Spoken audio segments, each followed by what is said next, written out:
rock climber says he's the first person to scale every summit over 500 metres in Ireland in under 365 days. Striving for the peak of perfection, Corkman Simon Byrne set out on his 454 Summit Challenge on January the 10th this year, and finally finished his grueling task on Saturday, just gone. The 30-year-old climbing instructor and founder of www.adventureburn.com said he had walked a total of 2,400 kilometres in that time. God, that is some challenge, and well done to Simon Byrne. Good morning, Simon. How are you?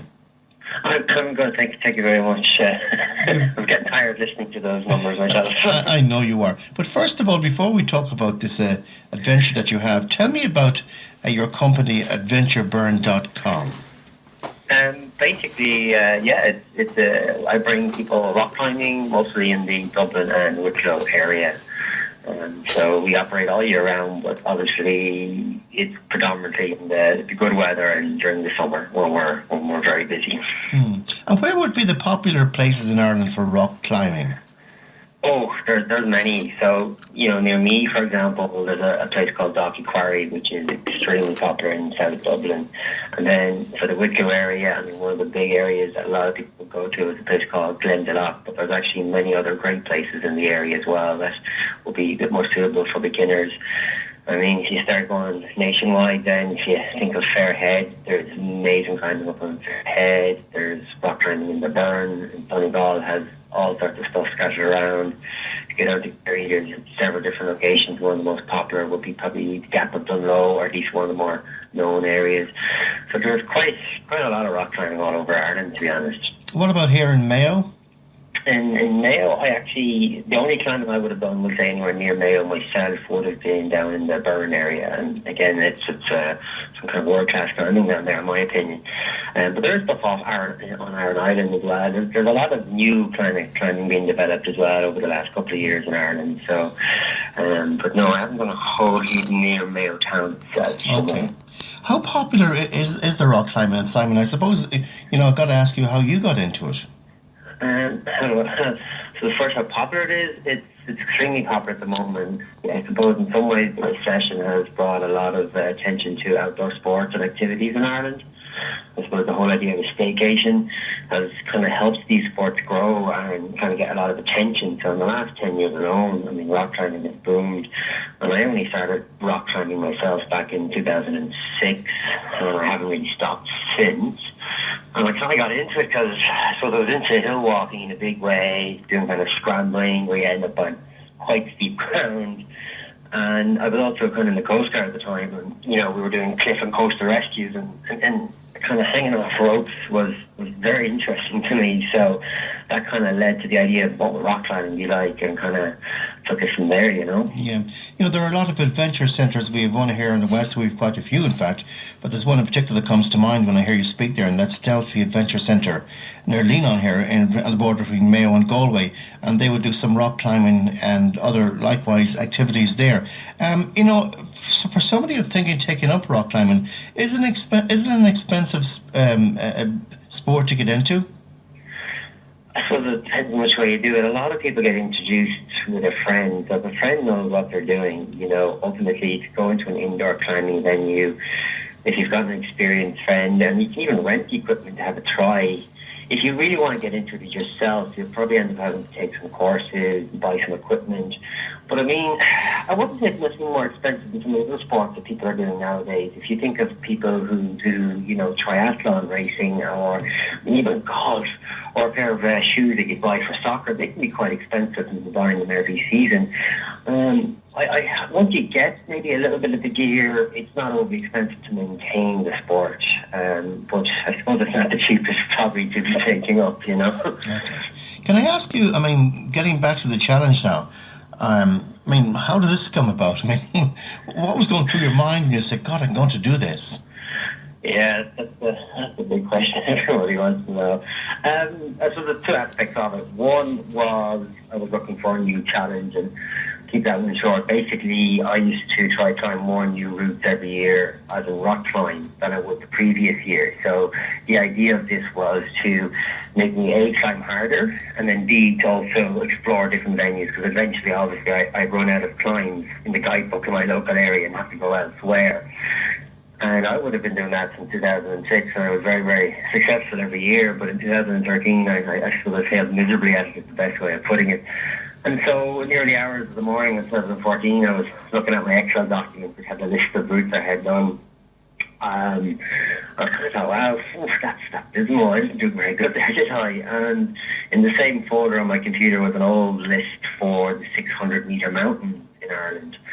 And I kind of looked at that and I remember, wow, I remember when I used to think I'd love to climb all the mountains in Ireland. And kind of from there, it just really snowballed within minutes. I was like, I was on Google, found a website called mountainviews.ie, and they have what's called these lists. And one of the lists, or should I say two of the lists, are on there that I've done, which are the 500-metre mountains in Ireland and the 600-metre mountains in Ireland. And they've got names for them, the Ardurans and the Bandalur Linums. So that was kind of, I thought to myself, well, I should get that in 2 years. Wouldn't that be amazing? And within minutes, I kind of thought, well, that might be a bit too easy, or I might actually lose the focus if I extended it over 2 years. Yeah. So I decided I'd try to do it in a year, and then the challenge was kind of born. The other side of that was actually something that I wouldn't have realised myself, was a bit more sinister maybe. I'd seen a climbing accident in Scotland back in 2012. And I suppose as I was walking out in the mountains this year, I definitely came to terms with that kind of climbing accident. I realised that maybe I was questioning if I wanted to continue rock climbing professionally, as in my career, bringing people up routes, and also for myself. And that obviously had a knock-on effect on how much personal climbing I had done in 2013. And I suppose I hadn't been willing to admit that to myself. But I suppose in the solitude of the mountains, I kind of came to, to a point where I kind of realised, that bothered me. Is this something that I want to continue or not? And so that was kind of the other kind of thing that was driving me in that direction, I mean, you started out, almost this time last year, January 10th. Were you climbing most days then?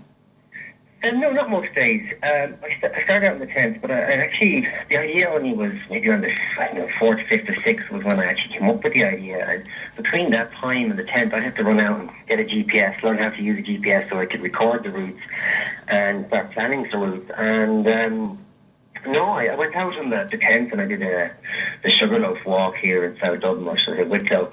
It's a lovely little loop. It's very, very small. It got me one summit. And the next day I went out onto another route, which gave me 4 summits off the challenge. And it was about 20-odd kilometres. And I started back into the house. My brother and my sister were kind of laughing at me. And that's when I started thinking, oh, holy God, this is big. This is going to be a very big year. But no, you don't just do one mountain in a day. So, there were days where I did only one mountain. Maybe it was very remote. The access might not have been very easy. There were other days where I did up to 18 summits in a day. Now, they were quite rare days, but they were huge. You'd be out for at least 12 hours, physically grueling. And so, all in all, I think it was 86, 87 days I was walking. All right. So you spent a lot of time, Simon, on your own. Yeah, that's, I suppose, for me, one of the hardest parts. I'm fully capable of going out and doing things on my own, but at a certain point, for example, my last stint in the mountains was 36 days away, and just, unless the people you meet along the way, you're out on your own, in the weather, and when you're on a day where it's, really rainy and cloudy and you can't see anything, there's this, oppression nearly pushing down on you, and it's really tricky, And I'm sure there's one particular day that you mentioned, that's mentioned in this article, where there was thunder and lightning over your head, and I'm sure one of those, on that particular day, you more than likely questioned yourself, God, what am I doing this for? Yeah, I'd say it wasn't just that day. There were many days where I questioned, because, in terms of someone sharing the day, there were a handful of walks that people came along on throughout the year.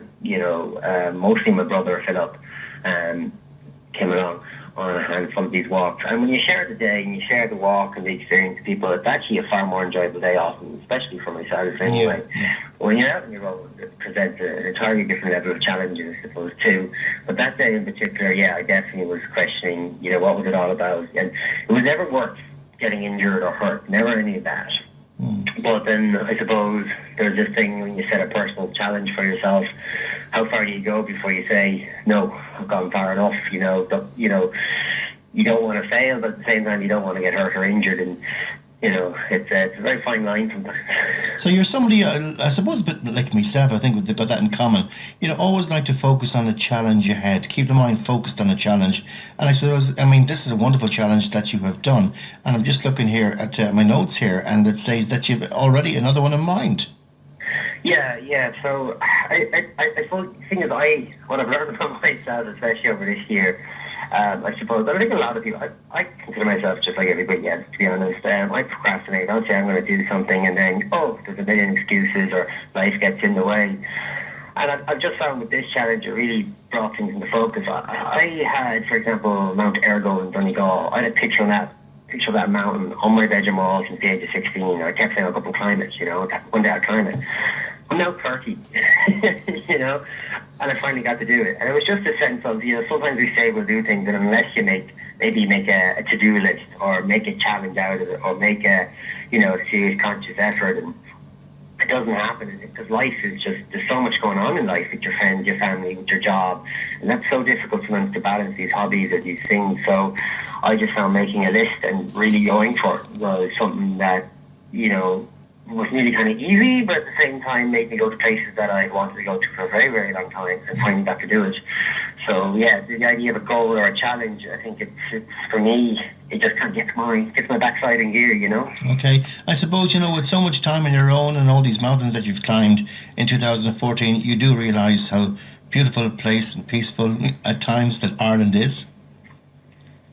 Yeah, the funny thing is, I suppose a lot of people thought I had climbed a lot of these mountains in the past, over the years of my hill walking, and I hadn't, I had only hill walked on the Beara, Kerry and Dingle Peninsula on Achill Island, and I had done a handful of walks in Wicklow.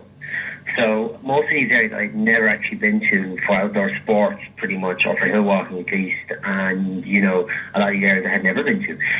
So we get into, I think, sometimes this whole thing, we go abroad and we'll do everything, or our country's miserable, or it's not so beautiful. But there's a lot out there in Ireland, and I know the weather can be difficult, but we have a beautiful country, and sometimes we forget that, and it's been nice to have kind of seen that again, Okay, and just before we go, tell me about the kayak. What's in mind with your kayak?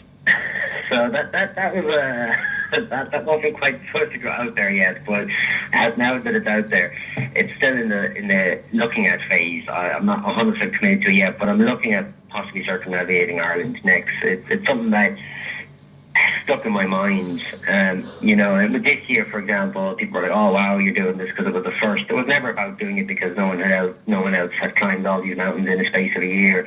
That just turned out to be how it was in the end, but. Going around Ireland, lots of people have done it as well, and it'd be lovely to maybe follow in their tracks and such. But I just need to have a further in-depth look into it. There's quite a few other ideas I have too, so we just keep them on the wraps for now as well. And hopefully by the end of this month or end of January, I'll have it nailed down to what I want to do.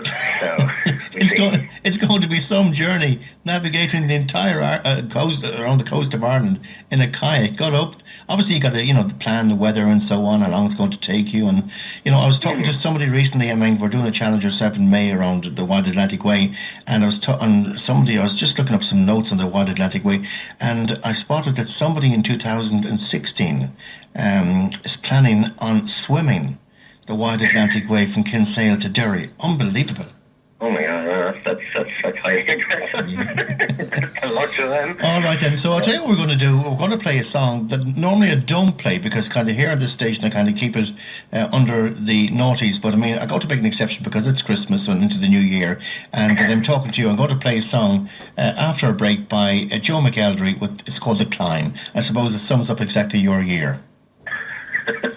Simon, lovely to speak with you. I hope we'll touch base at some stage. Great. Thanks, Look, have a lovely day, Johnny. Cheers for that. And you, God bless you. Bye-bye. Simon Byrne. There you are. That was some challenge. Fair play to him. We'll take a break. As I did say, normally it's 60s, 70s, 80s, 90s here. And sometimes at Christmas time and New Year we'll make an exception. And just for today and for I suppose the interview we're doing, I think it's really, really, really an appropriate song to play. It's coming up after this. Don't go away.